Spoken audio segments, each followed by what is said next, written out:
बोलिए सतगुरु महाराज की जय, सच्चे दरबार की jai. Thank you everyone for joining us for another spiritual discourse. Let me ask you this. Why do you meditate? What makes you want to meditate? Maybe the answer is to be happy, to stay calm, to overcome a certain vice.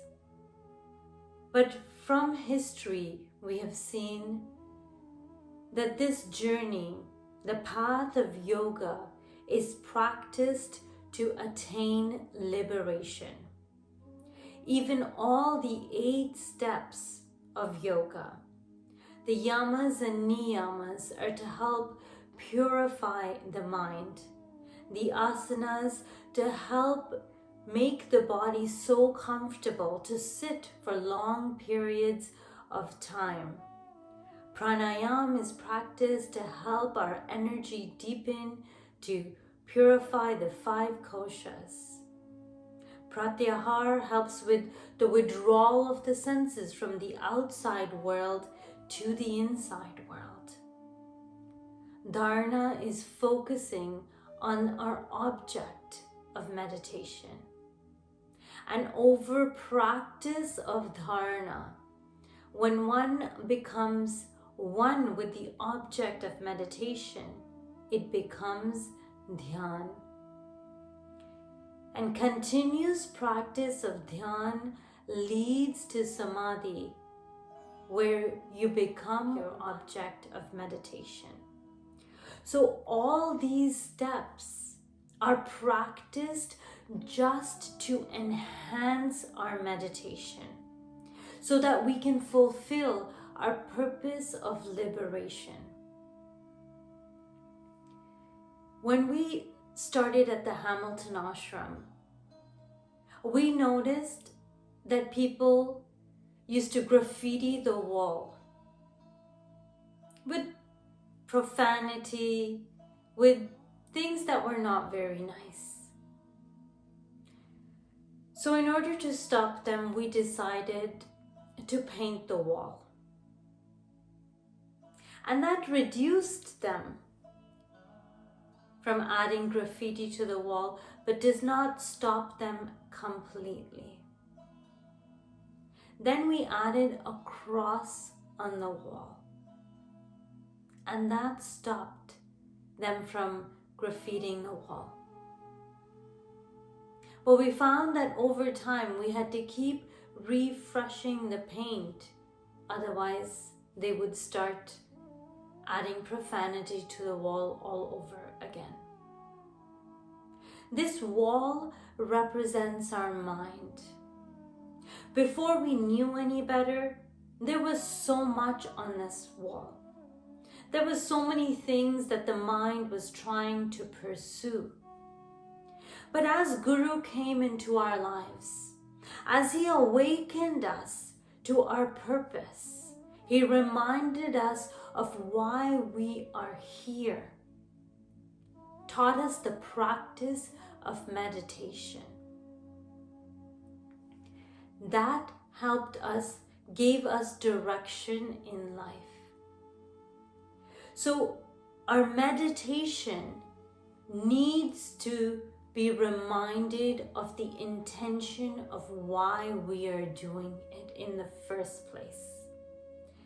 From time to time, we need to keep reminding ourselves of the intention of why we sit in meditation. Because very easily, it can just become another thing that we do. But without the intention behind it, we lack the connection in that practice. So from time to time, ask yourself the question, why do I meditate? And remind yourself that the intention of this practice is to free your soul, is to liberate yourself, is to help you go back home. And today, I'm gonna let you in on a deep yet profound secret that can help not only deepen but also enhance your meditation. And that technique, brothers and sisters, is Simran. Sumiran is the continuous contemplation on that eternal word of God that dwells in your breath. And it's not mere just repetition of the word, but it's connecting to that word of God through every single breath of yours. Sumiran enhances the art of stillness. If you think, oh, I do Sumiran all the time, but when it comes to sadhana, that's too hard for me to do, then something's missing. Something's not right. That Sumiran has just become an act of repetition, but your heart and your soul is not in the practice. That you're reciting something, but your mind is not engaged in it. But Sumiran is something that cannot be recited by the human tongue. But Guru reveals that ultimate word of God in our breath. And constant contemplation on that word of God is what Sumiran is. Maybe you've got a fixed sadhana practice. You sit for a certain amount of time every single day, whether it's day, night, whatever is convenient for you. But then what do you do the rest of the time with your mind? We just let it loose. We let it run free.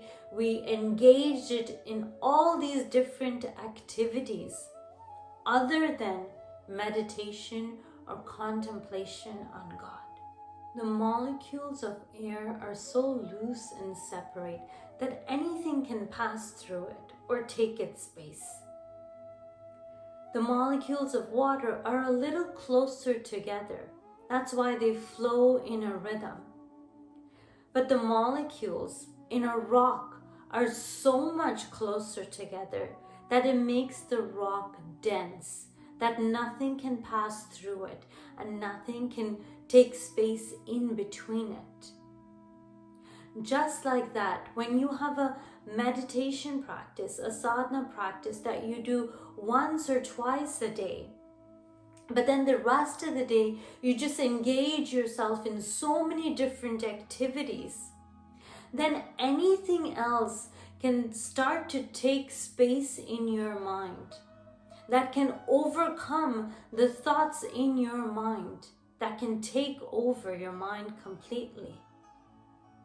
But if there is constant contemplation, if you practice Sumiran throughout the day, then your thoughts will come closer and closer together, and they will be one pointed in one direction.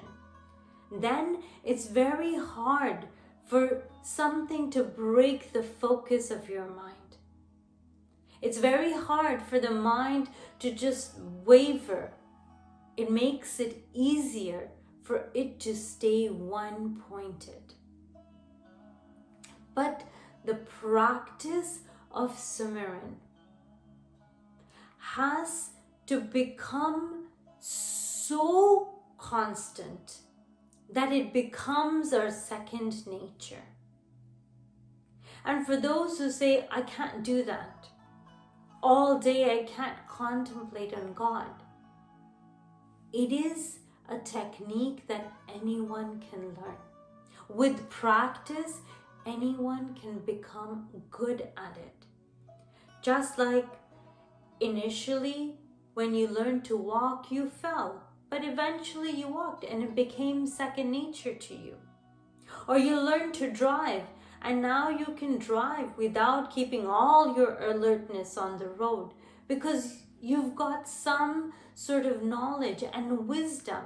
You know you can do this easily. It's become second nature.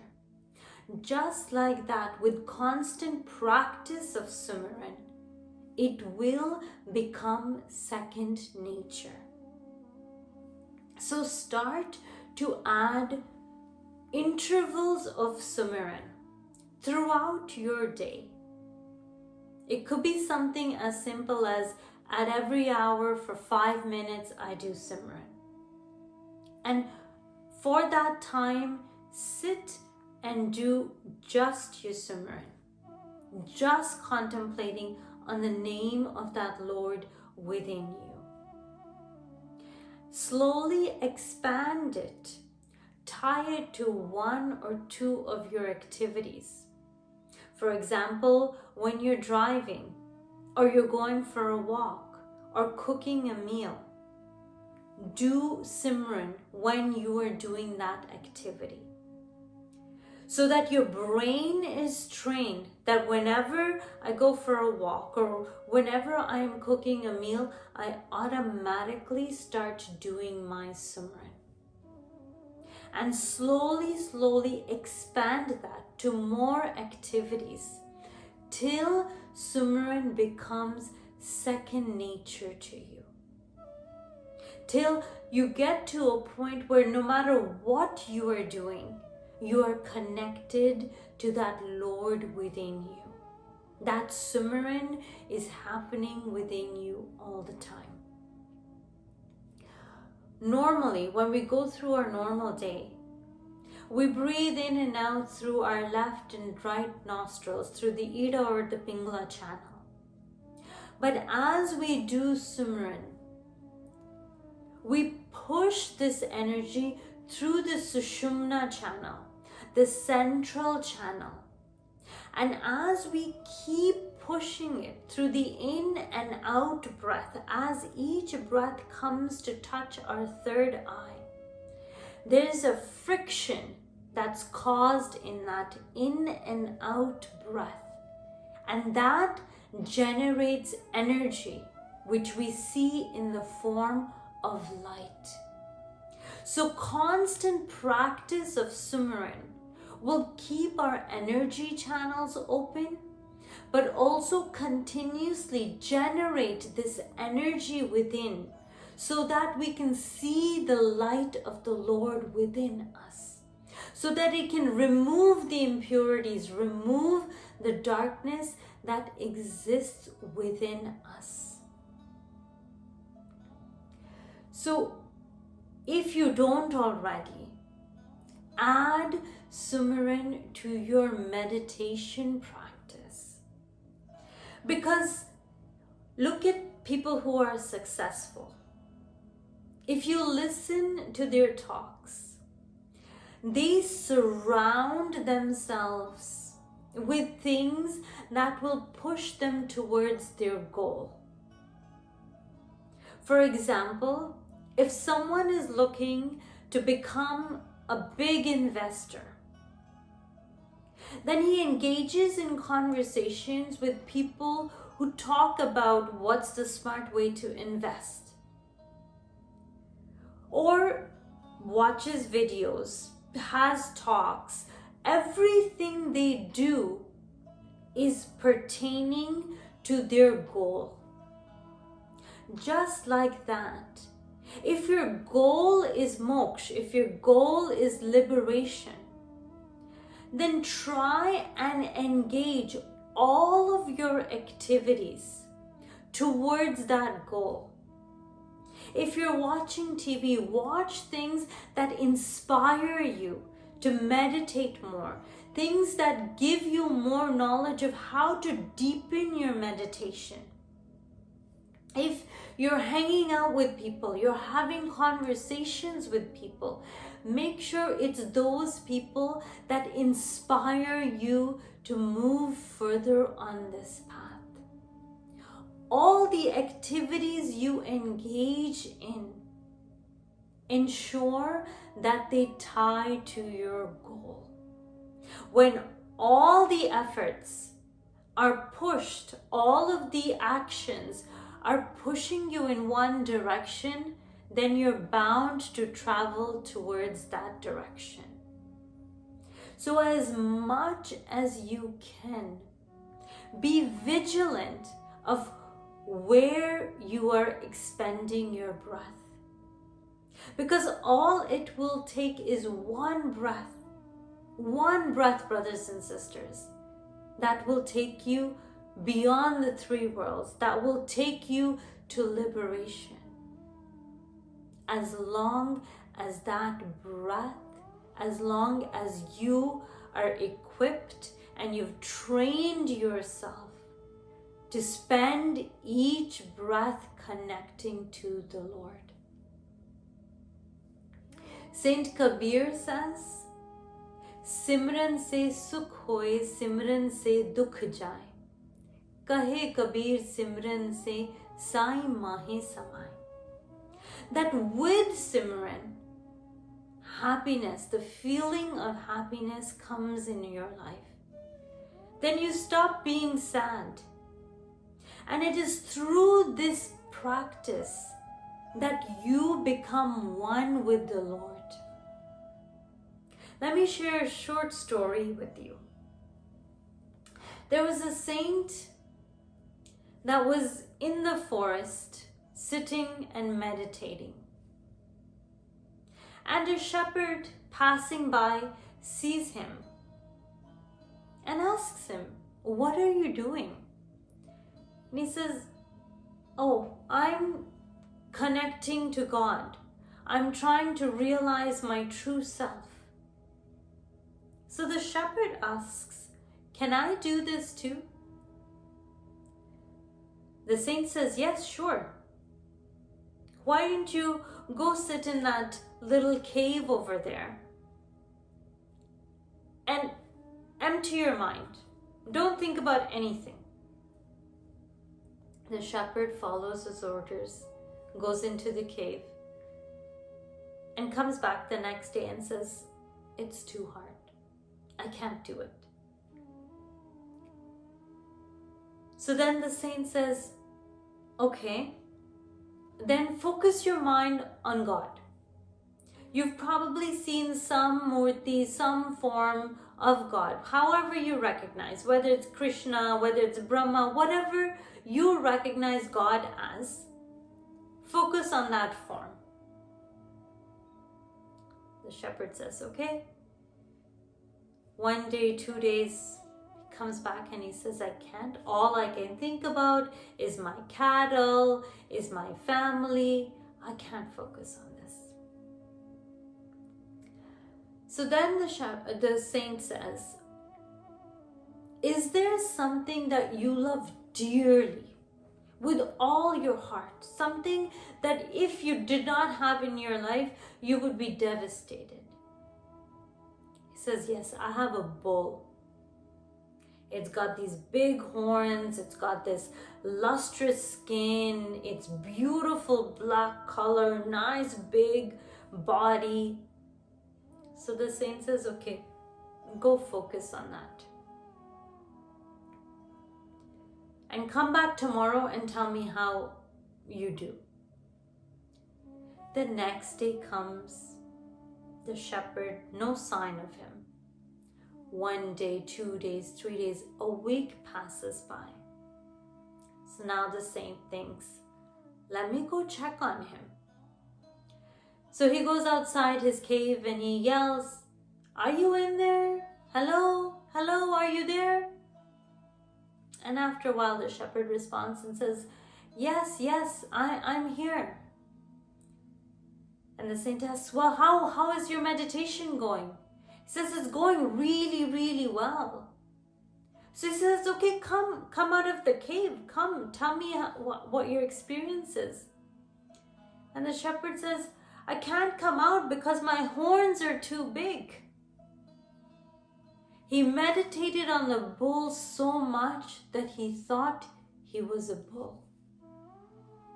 And it might be a funny story, But the truth is that whatever we meditate upon, whatever we continuously engage our mind in, we become that.